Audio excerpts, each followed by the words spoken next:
Salah satunya adalah transfer teknologi kemampuan merawat mesin kapal perang yang diberikan kepada PT Dieselindo Utama Nusa.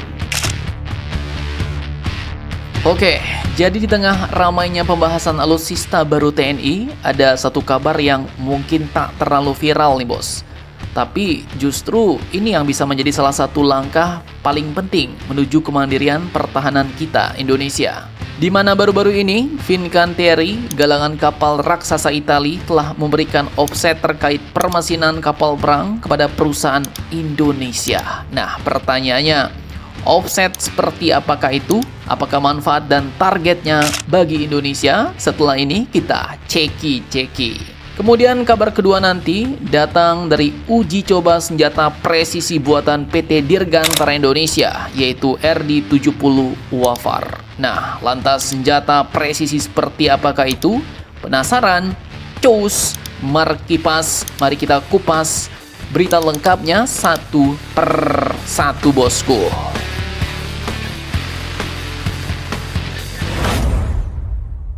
Oke, jadi admin kutip dari banyak sumber berita berikut, bos. Pada 25 Juni 2026 kemarin, Kemhan RI telah memastikan bahwa industri dalam negeri mulai disiapkan untuk merawat dua kapal perang terbaru TNI Angkatan Laut, yakni KRI Brawijaya 320 dan KRI Prabu Siliwangi 321. Kapal perang kelas PPA buatan galangan raksasa Italia yaitu Fincantieri. Kabar ini pun muncul setelah PT Dieselindo Utama Nusa di Cikupa 3 Raksa Tangerang, Banten resmi menerima program offset dari Kemhan dan Fincantieri.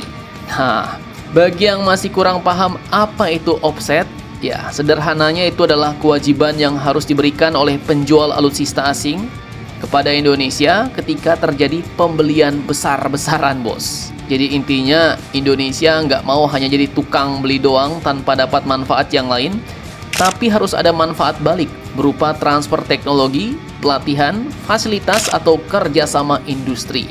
Karena itulah Fincantieri memberikan paket offset senilai sekitar 30 juta euro atau setara dengan 530 miliar rupiah, bos, kepada perusahaan Dieselindo Indonesia. Nah, pertanyaannya, apa aja yang diterima Dieselindo? Yang pertama, katanya ada mock-up diesel generator atau replika mesin kapal yang identik dengan mesin asli. Jadi ini bisa jadi ibarat laboratorium praktek bagi teknisi Indonesia, bos. Bisa dikotak-katik ya kan? Kemudian yang kedua adalah special tools atau peralatan khusus yang memang dibutuhkan untuk menangani mesin kapal perang modern. Dan ketiga, technical training. Bahkan katanya sejumlah teknisi Indonesia telah dikirim langsung ke Italia untuk belajar dari para ahli Fincantieri dan Isota Fraschini Motori. Dan offset seperti itu ya sangat penting, bos. Karena selama ini banyak negara berkembang yang terjebak dalam kondisi lucu sekaligus menyedihkan. Jadi bisa beli kapal perang mahal, tapi kalau mesinnya batu-batu langsung pusing, nggak bisa ngapa-ngapain, bos. Nah, Kemhan RI ingin memutus ketergantungan seperti itu. Lantas, pertanyaan sekarang, apakah Indonesia sudah benar-benar mampu membongkar dan memperbaiki seluruh sistem kapal PPA secara mandiri? Dan sebenarnya siapa Dieselindo ini sampai dipercaya menerima transfer teknologi strategis seperti itu? Simak videonya sampai habis, bos.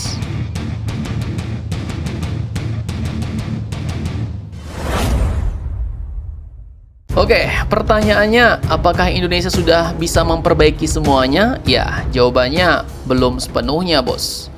Menurut Laksda TNI Sriyanto, kemampuan yang diberikan saat ini masih berada pada tahap transfer pengetahuan, simulasi, pelatihan teknis, dan pembangunan ekosistem pemeliharaan. Hal ini wajar karena KRI Brawijaya 320 dan KRI Prabu Siliwangi masih tergolong kapal baru dengan jam operasional yang relatif rendah. Artinya pekerjaan overhaul besar memang belum diperlukan, bos.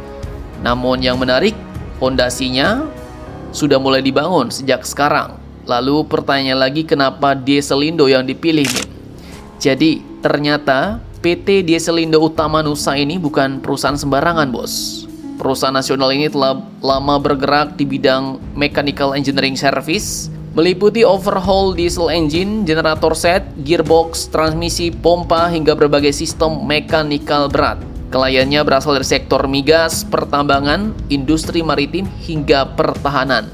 Dan dengan pengalaman tersebut, Deselindo dianggap memiliki modal teknis dan sumber daya manusia yang kuat untuk menyerap teknologi yang diberikan oleh Fincantieri. Lalu, apa target akhir Kemhan dari offset ini? Ya, targetnya sebenarnya jauh lebih besar daripada sekedar memperbaiki mesin kapal. Tahap pertama katanya Indonesia bisa belajar teknologi. Tahap kedua, Indonesia harus mampu melakukan pemeliharaan rutin sendiri. Tahap ketiga, kita harus mampu melakukan perbaikan dan overhaul besar di dalam negeri. Tahap keempat, kita dapat membangun rantai pasok nasional. Dan tahap terakhir, kita dapat menciptakan kemampuan berkelanjutan agar armada TNI Angkatan Laut tidak lagi bergantung pada teknisi asing selama siklus hidup kapal. Bahkan beliau menyebut, Deselindo diharapkan menjadi salah satu dokter kapal Indonesia di masa depan. Nah, artinya ketika kapal-kapal perang TNI Angkatan Laut nanti membutuhkan perawatan, diagnosa, atau perbaikan besar, maka Indonesia tak perlu lagi selalu menoleh atau melirik atau memohon bantuan ke luar negeri. Karena pada akhirnya, kemandirian pertahanan itu bukan hanya soal memiliki kapal perang canggih, tapi juga untuk mampu merawat, memperbaiki, dan menjaga kapal itu tetap siap tempur dengan tangan anak bangsa sendiri. Mantap, mantap, jos.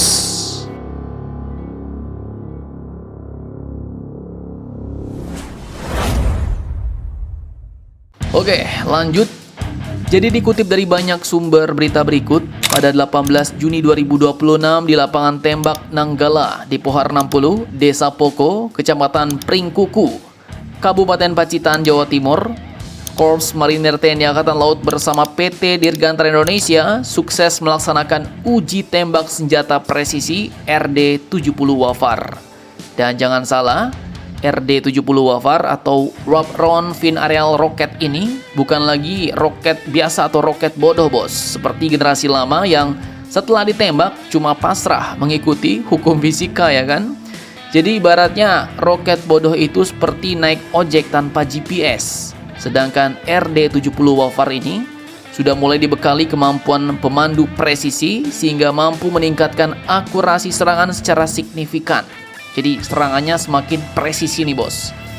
Roket kaliber 70 mm ini juga menggunakan sirip lipat otomatis yang terbuka setelah peluncuran untuk menjaga stabilitas selama penerbangan menuju target. Kemampuan tempurnya pun ya cukup mengesankan. Dengan jangkauan hingga 7 km, RD-70 Wafar ini pun dirancang untuk menghancurkan kendaraan ringan, pos pertahanan, hingga berbagai sasaran taktis di medan perang. Dan dalam uji coba itu, target simulasi pun berhasil dihancurkan dengan baik. Menariknya lagi, Korps Marinir menguji dua jenis peluncur sekaligus. Pertama, ada pot persegi berisi 2 launcher dengan total 8 roket untuk misi darat ke darat. Dan kedua, ada pot tabung bulat berisi 7 roket untuk serangan udara ke darat yang dapat dipasang pada helikopter maupun pesawat tempur. Dan inilah nilai strategisnya, roket produksi PT DI ini sudah kompatibel, bos, dengan berbagai platform TNI Angkatan Darat, Angkatan Udara, dan Angkatan Laut. Mulai dari helikopter Fennec, Bell 212, Bell 412, Super Puma, hingga pesawat tempur F-16 dan Super Tucano. Nah, Indonesia, negara kita, mungkin belum mampu membuat rudal hypersonic, tapi langkah seperti ini justru menunjukkan arah kemandirian alutsista yang jelas sudah meluncur ke arah yang tepat. Mantap, mantap, jos.